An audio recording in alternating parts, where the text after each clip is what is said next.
Le groupe que je dirige s'appelle France Terre, est un groupe qui a deux grands métiers. Il a un premier métier qui est celui d'aménageur foncier.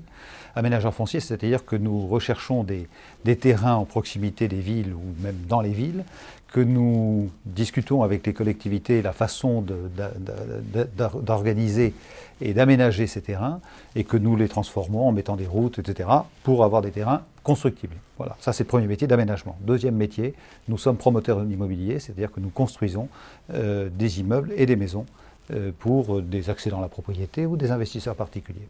Nous sommes dans une démarche chez France Terre qui a toujours été une démarche d'intégration dans la ville des logements que nous concevons, que nous construisons. C'est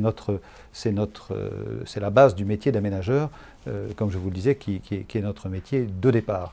Donc l'environnement est la première chose que nous regardons. Où est situé le terrain, qu'est-ce qui l'entoure, qu'est-ce que ça implique comme type de relations, que ce soit des relations, je dirais, physiques, que ce soit des relations sociales, que ce soit des relations institutionnelles aussi, comment on fonctionne avec la collectivité, avec la ville. Donc tout ça pour nous est un élément absolument essentiel. Je vais juste vous dire une petite anecdote.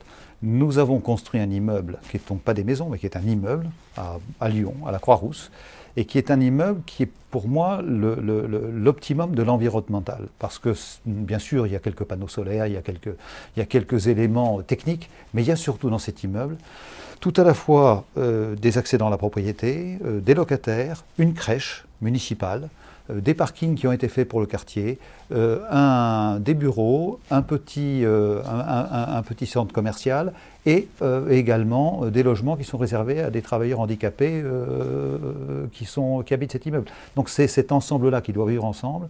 Et cet immeuble-là est un immeuble particulièrement intéressant sur le plan environnemental à cause de tout cela. L'habitat durable, ce n'est pas simplement donc, le caractère, je dirais, soit bioclimatique, soit techniquement soutenable du logement, c'est la façon dont ce logement participe de la ville dans laquelle il est installé.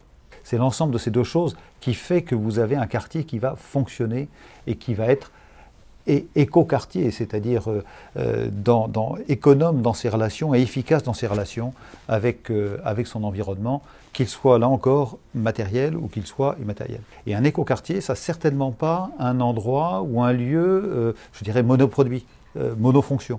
Il faut qu'il y ait un peu tout. Il faut que les gens puissent se retrouver comme dans un village en quelque sorte, comme dans un village à l'ancienne, ce que les gens aimaient dans les villages anciens. Donc on a beaucoup changé grâce au progrès technologique.